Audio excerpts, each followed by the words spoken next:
Bienvenidos a una nueva inmersión profunda. Hoy nos adentramos en la fascinante historia de Elías, un profeta del Antiguo Testamento. A simple vista, puede parecer una figura imponente, pero un... Los fragmentos que nos has compartido, este texto pegado, revelan detalles sorprendentes, que lo muestra como una persona mucho más compleja y humana de lo que podríamos imaginar.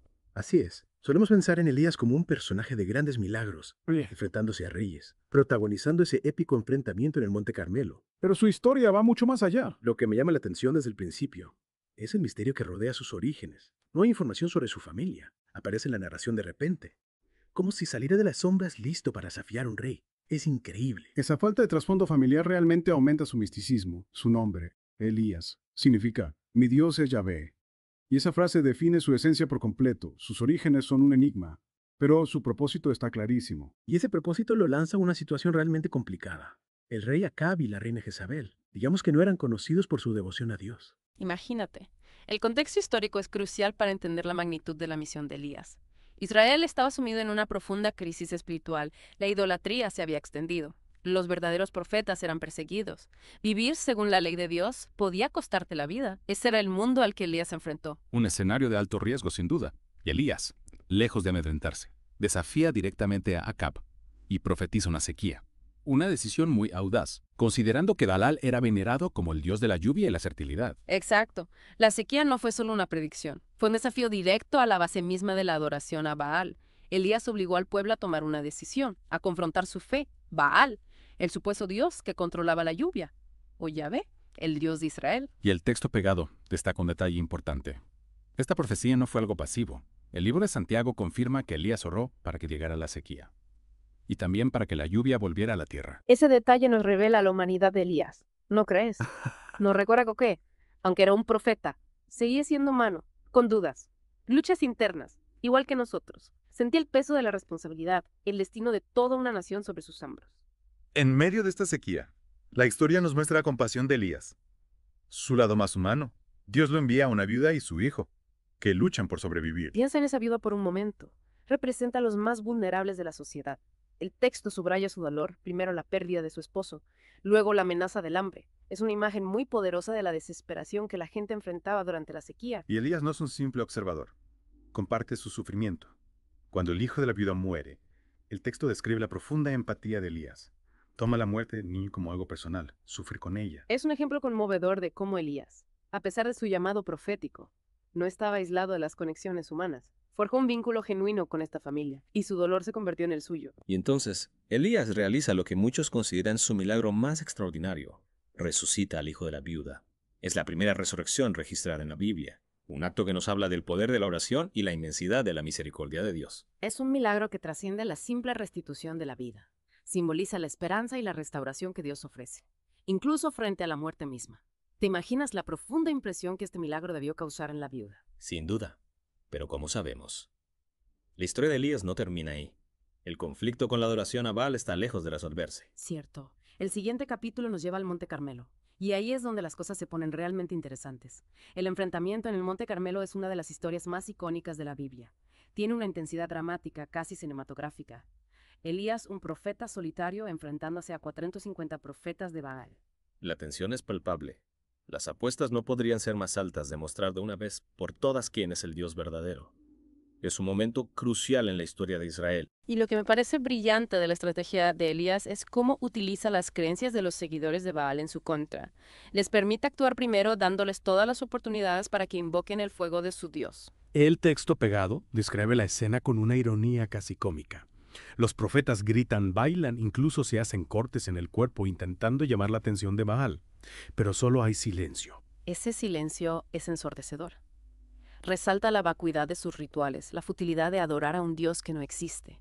Es una lección poderosa sobre la verdadera naturaleza de la fe. Llega el turno de Elías. Repara el altar del Señor, prepara el sacrificio. Y aquí viene lo realmente sorprendente, lo empapa todo con agua. Ese detalle es fundamental.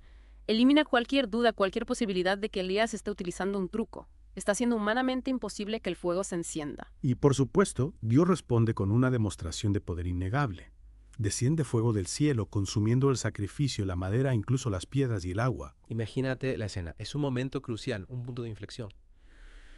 El pueblo cae de rodillas reconociendo el poder del único Dios verdadero. Es una victoria no solo para Elías, sino para la fe misma. Pero como ya sabemos, esta victoria es efímera. Jezabel, furiosa por la derrota de sus profetas, amenaza de muerte a Elías. Es en este momento donde vemos la vulnerabilidad humana de Elías. Después de un triunfo tan público, se ve obligado a huir al desierto consumido por el miedo y la desesperación. La imagen de Elías bajo la retama rogándole a Dios que le quite la vida es desgarradora. El profeta que se enfrentó a reyes y dioses falsos ahora está completamente abatido y derrotado. Es una imagen que nos conmueve profundamente. Esta escena nos conecta con una experiencia humana universal. Esa sensación de agotamiento, de estar abrumado por el peso del mundo. Incluso Elías, en su cercanía a Dios, no fue inmune a estos sentimientos. Y creo que eso lo hace aún más cercano a nosotros, ¿no te parece? Totalmente. Es un recordatorio de que todos, incluso aquellos que parecen tener una fe inquebrantable, podemos pasar por momentos de oscuridad y duda. Lo que me parece aún más conmovedor es la forma en que Dios responde a Elías en su desesperación, no con juicio, sino con la más tierna de las atenciones.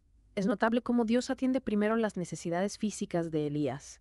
Le proporciona alimento, descanso, lo básico que necesita para simplemente seguir adelante. Es un recordatorio de que Dios se preocupa por nuestro bienestar integral, no solo por nuestro estado espiritual. Y después Dios guía a Elías al monte Oreb, donde se revela no en un viento poderoso ni en un terremoto, sino en una voz suave y apacible. Es una imagen que me ha impactado siempre. Es un contraste asombroso, ¿verdad? Desafía nuestras suposiciones sobre cómo se comunica Dios con nosotros. A veces no es en los grandes acontecimientos, sino en los susurros silenciosos de nuestro corazón, donde lo escuchamos con mayor claridad. Y Dios le hace a Elías una pregunta simple pero profunda. ¿Qué haces aquí? No es una acusación, sino una invitación a la autorreflexión. Es una pregunta que todos deberíamos hacernos de vez en cuando. ¿Estamos viviendo en sintonía con el propósito que Dios tiene para nuestras vidas? ¿O estamos huyendo de algo escondiéndonos de nuestro verdadero llamado? Elías admite que se siente solo como si fuera el único que queda luchando por Dios. Ese sentimiento de aislamiento es algo con lo que muchos podemos identificarnos incluso cuando estamos rodeados de gente. Es una trampa en la que es fácil caer. Pero Dios, con gentileza, le recuerda a Elías que no está solo. Hay otros 7,000 que se han mantenido fieles, que no se han inclinado ante Baal. Es un recordatorio poderoso de que incluso cuando no lo vemos, Dios está obrando de maneras que no siempre comprendemos. Y esa es una gran fuente de esperanza, ¿no crees? Sin duda. Y en lugar de dejar que Elías se regodee en la desesperación, Dios le da un nuevo propósito. Le encomienda la tarea de ungir nuevos reyes, y lo que es más importante, elegir a su sucesor Eliseo. Este acto de pasar la antorcha es muy significativo. Demuestra que la obra de Dios continúa incluso cuando los individuos sienten ganas de rendirse. Siempre hay alguien más listo para dar un paso al frente, para llevar el manto de la fe hacia adelante. Es una idea muy reconfortante. La historia de cómo Elías llama a Eliseo es fascinante. Este joven arando su campo lo deja todo para seguir al profeta. Es una imagen vívida de lo que significa responder al llamado de Dios, renunciar a nuestros propios planes y abrazar el propósito que Él tiene para nuestras vidas. Y ahí es donde termina el texto pegado, ¿verdad? Exacto. Pero la historia de Elías continúa y nos deja muchas reflexiones sobre la fe, el valor y la importancia de escuchar la voz de Dios, incluso en los momentos más difíciles. Es cierto el texto pegado. Se centra en esos momentos clave de la vida de Elías, pero la respuesta inmediata de Eliseo llamado Elías contrasta enormemente con la lucha interna que vimos en Elías. Me hace pensar que a veces los actos de fe más grandes provienen de aquellos que aún no han sido abrumados por el peso del mundo. Tienes razón.